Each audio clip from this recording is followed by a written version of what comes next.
Hello everyone. Now today our group will present about the importance of IHRM practice. And next, our group have 4 members: me, Đặng, Trương, Ngọc. Next is Trịnh, Minh, and the last is Tsàn. And there is the overview of our presentation. The first part is introduction, the second recruitment and training, the third is the permanency and compensation, next is expatriation, legal D&I organization, adaptation, and the last conclusion. And the first part presented by me, Đặng, introduction. Nowadays, the countries are more connected and integrated than ever before. Most of companies, they're not just working in their border, they have to expand across the global. So that is the time for IHRM play its role. And there is 4 companies for our case study. The first, Toyota, Apple, Samsung, and Microsoft. To know more how SIM and IHRM, in the term of SIM, that is the many people in the single country. This is focused on internal efficiency, domestic employee development, and it has to ensure all practice combined with domestic law, culture, and work environment. To be longer and more complex, that is IHRM. IHRM is many people in the global context that is adapt the complexity and global HR strategy. Moreover, IHRM have to face with challenge of diverse legal system, cultural differences, and bilateral standards. And to be understand more about IHRM practice, with the first practice is recruitment and training, continue present by me.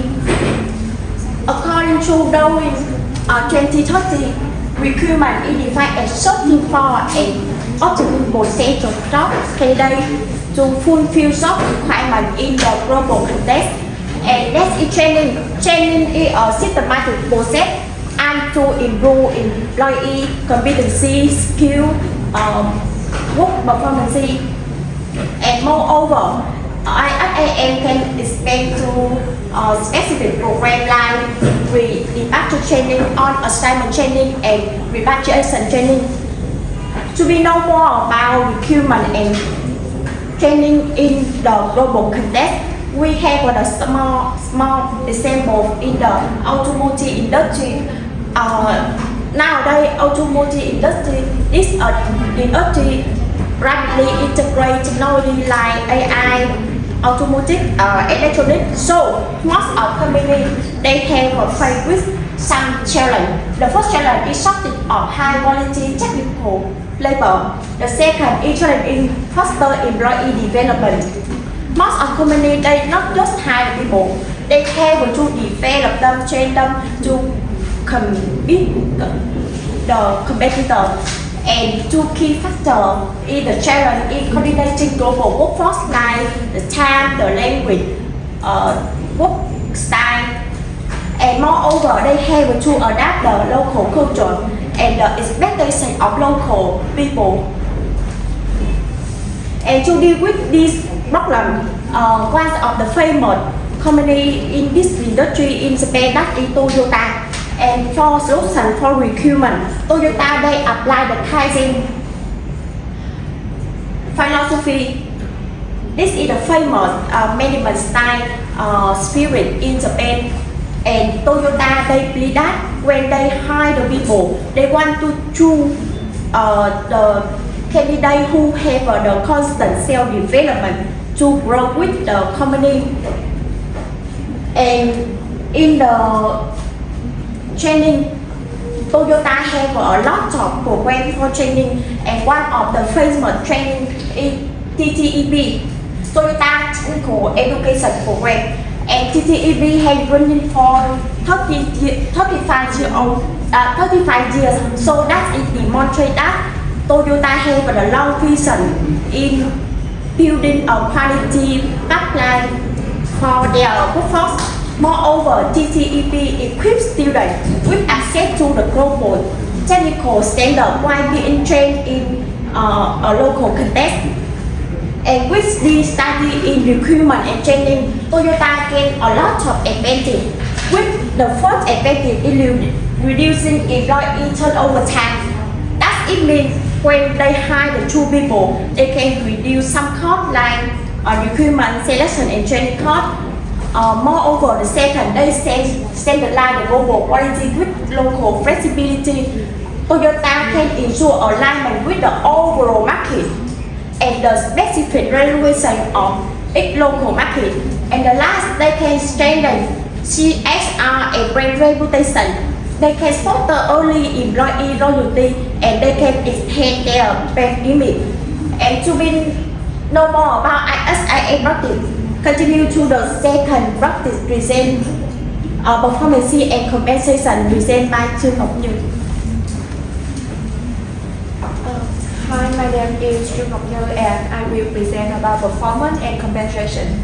So first, we take a brief definition of performance and compensation. Performance is basically about evaluating how well employee and even entire team are doing. So with an organization, a well-performance management can make sure to have organization to make sure that everyone is working toward the shared objective. Compensation includes both what employees are paid directly, like salary, allowance, bonus, or commission, and what they receive indirectly, like health insurance, pension plan, and a paid vacation day. And these benefits are really important for attracting and keeping talented people in global market. However, it still has several problems when it comes to performance and compensation at the international level. Well, firstly is the cost of sending employee abroad is extremely high. Furthermore, there is a big difference between what expatriate earn and what local worker receive, so it can raise some resentment and even reduce the collaboration, making when they work in a team it harder. The third problem that I would want to mention is repatriation. It means that bringing employees back home after they finish the task abroad. So many employees struggle when they lose the person they had abroad, and some even choose to leave the company not long after returning. The fourth problem is about the gain sharing system, like profit sharing or stock option. This kind of thing, some employees think that it's not meaningful to them because it often delayed and not directly connected to their effort. Finally, the performance compensation system is administratively complex.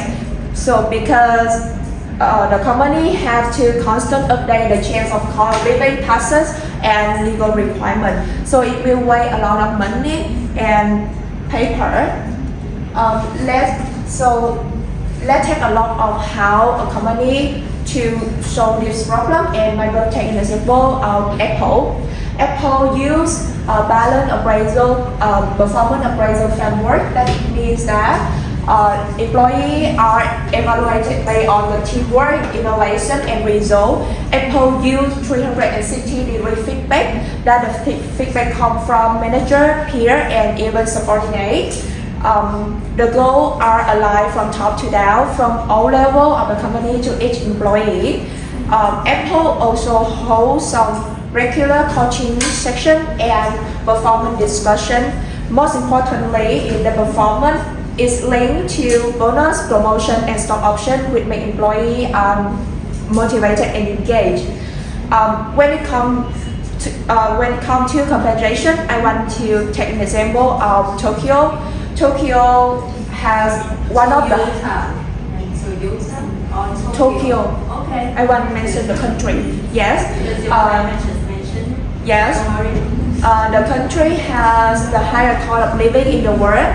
That is the reason why Apple offered attractive salary and benefit package for them to make sure that the employee can live in a comfortable condition. And so by this approach, how Apple can receive the benefit from this, firstly is the best, the good competition and performance system can motivate employees, because when they are rewarded fairly, they feel more value and want to perform better. And moreover, a competitive compensation system can there are more employee talented people want to join, so it not only attract the top talent but also can retain their own employee too. When the company align incentive with their goal, like the profit sharing or the stock option, is have the worker want to support and work toward their objective. The fourth benefit is a well-structured compensation can help employee can help the company easier to manage their performance. And lastly, I want to mention is about cultural and family support for some expatriates. That means that housing, schooling, and relocation art for employees can adjust their living in a new country so that it can push the success rate. And that is the end of the performance and compensation. The next part is about expatriation, and Minh will present this part. So, hello teacher and everyone, my name is Minh, and now I would like to present about the expatriation. First, the definition of it. The second, the challenges it brings, especially for career cases. And the final is how the company like Samsung are trying to solve this problem. First, the definition of expatriates. Expatriates is someone who moved to another country to work and live for a long time. And about the expatriation is the art of moving to a foreign country, usually for temporary paid work, and is common in international companies when they send their employees to manage and support operations. Let's look at some problems that when expatriates face when they go abroad to another countries. The first issue is knowledge transfer barriers. When the home and the host countries are very different in culture and rules, it can be hard for expatriates transfer their knowledge and apply successfully in the new country. I think this knowledge needs to be adapted and changed, suitable for the local way of doing things. The next issue is pay gap. Some expatriates often get paid much more than local workers. For example, in Beijing Hyundai Motor Company, Korean expatriates earn more money than Chinese workers are doing similar jobs. This can make the local worker feel unhappy and less motivated. And the final issue is local talent frustration. If the company only rely on expatriates for important roles, local workers might feel they have no chance to grow and lead. This can lead frustration, especially for potential employees. So, how does Samsung try to solve these problems I mentioned? Samsung trains managers in all parts of the organization to work across countries. For top manager, they create a global expert program that help managers abilities in assessing international markets and how to respond HRM and globalization difficulties. That means this manager can see the opportunities and the risks in the international workforce. And about the middle managers, Samsung train them with special training like train how to manage local staff and offering language cultural training. And this training also help the manager help the expatriates and their family adjust life to new countries. With the lower level manager, Samsung also get the regional specialist program. This program help them about their leadership skills by taking part in cross-cultural activities away from their job roles. That means this manager come to spend a year, come to a foreign country, not to work, but to learning about the language and culture. You can see on the board that this is the regional specialist program I researched in the Samsung website. It's launched in 1990, but until now, the updated in last is 2024. That means this program is valid successfully for the expatriates when they face the global workforce. So, besides expatriation, Samsung also focus on the top global talent students. Samsung created a global scholarship program for these students, give them a chance to study and learn Samsung corporate culture and strategy. That's also my part about expatriation. And now my team member Michal will present to you about the legal, diversity, and inclusion and organization adaptation. So hi everyone, my name is Michal. And so now that we have explored how IHRM can handle certain things like the recruitment and the expatriation and also the performance management. So now let's move on to the final practice, and that is the combo of legal compliance, diversity and inclusion, and organizational adaptation. So in order to understand more about the importance, let's first clarify what each of these three components means. Okay. So the first one, legal compliance. So it means that a company's HR policies must follow the local labor laws wherever they operate, and this includes the employment contracts, the work permits, wages, and termination procedures.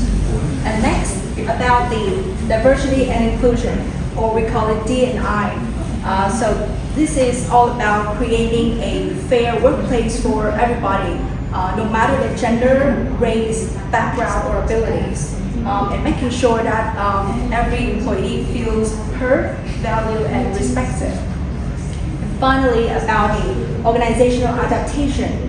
Well, this term refers to the HR strategies that can adjust the cultural differences.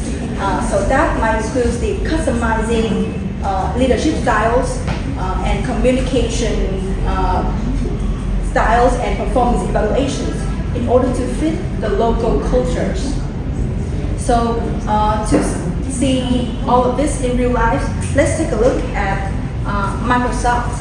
So we all know Microsoft, a global leader in technology and innovation workplace. So here's the case. Well, when COVID-19 in 2022 hits, Microsoft has used the organizational adaptation tool by launching a hybrid leadership training program. So they train all of their managers on digital empathy and shifted the focus to the results instead of hours, and even also provided allowances for home offices to support the remote work. But you know, not everything was perfect. So in the same years, 2022, well, a former employee, Miss Grenade, has accused Microsoft for discriminating her based on her gender identity and sexual orientation. So after reporting the harassment, she got a very poor performance review, and even later she got fired while on her vacation. So this shows that they handling the discrimination and complaints really poorly and had a problem in diversity and inclusion. And another case in 2024, so Microsoft was sued in California because they have the unfair treatment towards employees who took the pregnancy or disability leave. and many of them, like mostly women and disabled people, like they complain that whenever they ask for a raise or promotion, they were denied. So this points out the problems in both the D&I and legal compliance aspects. So how does Microsoft fix all of these issues? Now we come to the conclusions. So about the legal compliance, the company should update its HR policies and training their managers on labor laws, and also do regular checks in case there's any problems, so the companies can see the problems in advance and fix them before they get worse. And about the diversity and inclusion. So Microsoft needs to create a safe environment for employees to report their problems, and also making sure that the top leaders and manager can build a fair and respectful environment. And for the third aspect, organizational adaptation. So giving the freedom to the local HR teams so they can change how things operate based on their own country's vibe, and also training the top leaders and managers to have the in-depth and better understanding of other cultures. So now we move to the conclusion. So to wrap it up, the purpose of this whole presentation is to capture the essence of human resource management within a global context, and provides you the insights of IHRM practices through real-life examples. So we can all saw the big names like Toyota, Apple, Samsung, and Microsoft, that they all use the IHRM strategies to solve the problems, like the cultural differences, or the legal issues, or how the company make the employee feel included. So the key takeaway here is that people are the company's greatest asset, and IHRM is a toolbox we use to take care of that asset. And so whenever you want to go work for a global company or starting your own business, understanding IHRM can give you the behind-the-scenes look of how other successful business manage their people all around the world. So that is the end of our presentation. Thank you for listening.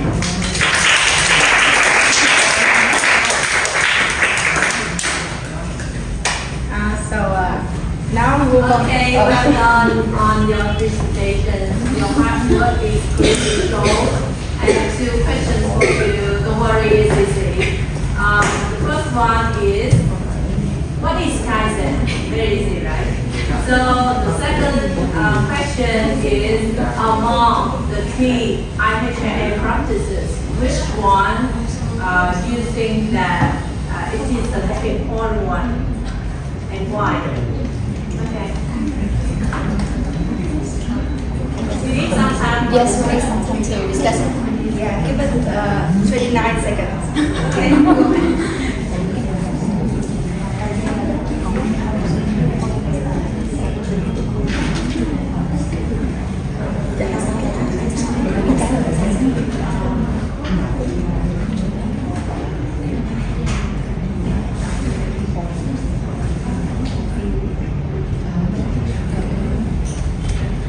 So we answer the questions first.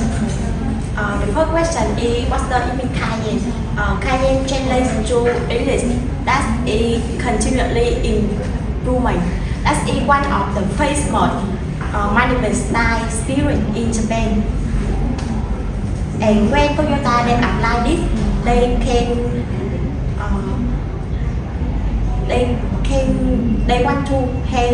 they want to hire the people who can help the constant self-development.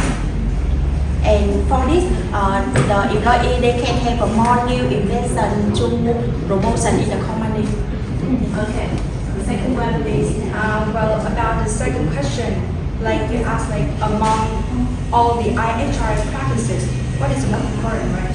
So we think that every practice has its own pros and cons, and it is a concept of us to depends on which situation that we use. But for us personally, like if we run a business, we would mostly focus on the diversity and inclusion, the D&I aspect. And the reason why is because business is all about people, and without your staff, your employees, you cannot run the business. And as I said before, people are the greatest asset of the company. So we make them feel respected and motivated, so they can thinking of more creative ideas and solving problems more productively and efficiently, so they can help your business better. So that is our answer. Okay, so Vivek, excellent. So do you want to hear some comments on my side? Yeah. Okay, all positive ones. I think first is that you have clear structure and readable slide with your time management is excellent. You have strong introduction that hooks the audience, and that's good because I can see big improvement today compared with the time that you rehearsed it in the past. And you have good research and right referencing in your slides, and you use real world and very persuasive examples as well, clear explanation of the key terms. You have smooth transition between speakers, and I saw your enthusiasm and engagement. Well done. Just a little bit comment on the way how you deliver your presentation. I think it should be more eye contact so that your presentations can be more perfect, and more audience involvement is better. Okay, thank you.